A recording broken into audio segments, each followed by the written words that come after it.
வருகிற ஏப்ரல் 1 முதல் இந்தியாவில் புதிய வங்கி விதிகள் நடைமுறைக்கு வர உள்ளன. குறிப்பாக யுபிஐ ஏடிஎம்மில் பணம் எடுத்தல், சேமிப்பு கணக்கு விதிகள், கிரெடிட் கார்டு போன்ற பலவற்றில் மாற்றங்கள் கொண்டுவரப்பட உள்ளது. இது வாடிக்கையாளர்களின் தினசரி பயன்பாட்டில் என்ன மாதிரியான தாக்கத்தை ஏற்படுத்தும் என்பதை விரிவாக பார்க்கலாம்.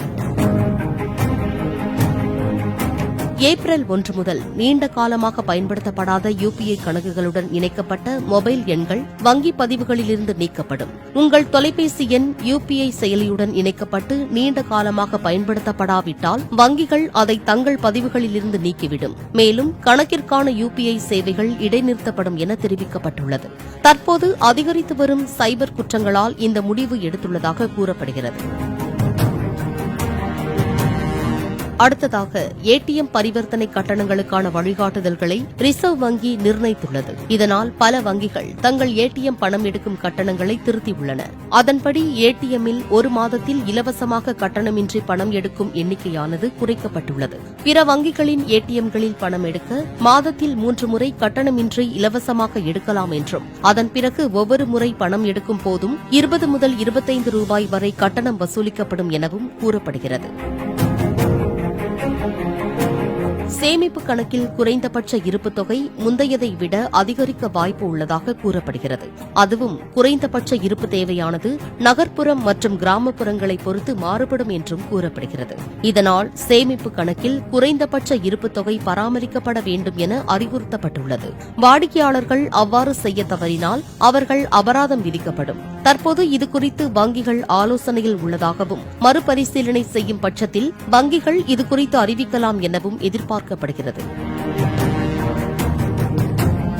வங்கி மோசடியை தடுக்க ரிசர்வ் வங்கி புதிய முறையை கொண்டு வந்துள்ளது. அதாவது 50,000 ரூபாய்க்கு மேல் காசோலைகளை வழங்கும் வாடிக்கையாளர்கள் பயனாளிகளுக்கு அவர்கள் வழங்கிய காசோலைகள் பற்றிய முக்கிய விவரங்களை மின்னணு முறையில் வங்கிக்கு வழங்க வேண்டும் என தெரிவிக்கப்பட்டுள்ளது. ஏப்ரல் 1, 2025 முதல் முக்கிய வங்கிகள் கிரெடிட் கார்டு விதிகளை திருத்தி வருகின்றன.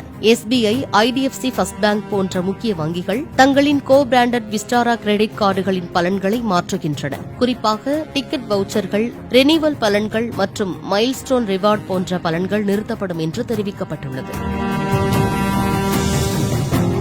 அதைத் தொடர்ந்து ஆக்சிஸ் வங்கியும் ஏப்ரல் 18 முதல் இதேபோன்ற மாற்றங்களை செயல்படுத்தும்.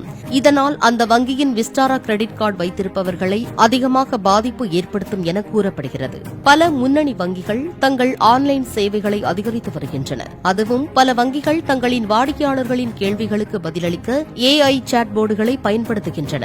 டிஜிட்டல் பரிவர்த்தனைகளை மிகவும் பாதுகாப்பானதாக்க பயோமெட்ரிக் வெரிஃபிகேஷன் மற்றும் 2 ஃபேக்டர் ஆத்தென்டிகேஷன் போன்ற பாதுகாப்பு நடவடிக்கைகளும் பலப்படுத்தப்படுகின்றன. மேலும் வரும் ஏப்ரல் 1ஆம் தேதி முதல் ஆன்லைன் மற்றும் மொபைல் பேங்கிங்கில் பல புதிய அம்சங்கள் சேர்க்கப்படும் என்று தகவல் வெளியாகியுள்ளது. இதைத் தொடர்ந்து பல வங்கிகள் தங்களது சேவிங்ஸ் அக்கவுண்ட்ஸ் மற்றும் பிக்சட் டெபாசிட்ஸ் வட்டி விகிதங்களை திருத்தி வருகின்றன. எஸ்பிஐ, ஐடிபிஐ வங்கி, HDFC வங்கி, இந்தியன் வங்கி போன்ற முன்னணி வங்கிகள் வட்டி விகிதங்களுடன் FD டென்யூரிலும் மாற்றத்தை அறிமுகம் செய்ய உள்ளதாக கூறப்படுகிறது. புதிதாக கொண்டுவரப்பட்ட மாற்றங்கள் அனைத்தும் மக்களின் அன்றாட நிதி சார்ந்த பயன்பாடுகளில் தாக்கத்தை ஏற்படுத்துவதால் மக்கள் மிகவும் கவனமாக நிதி பரிவர்த்தனைகளை மேற்கொள்ள வேண்டியது அவசியமாக உள்ளது.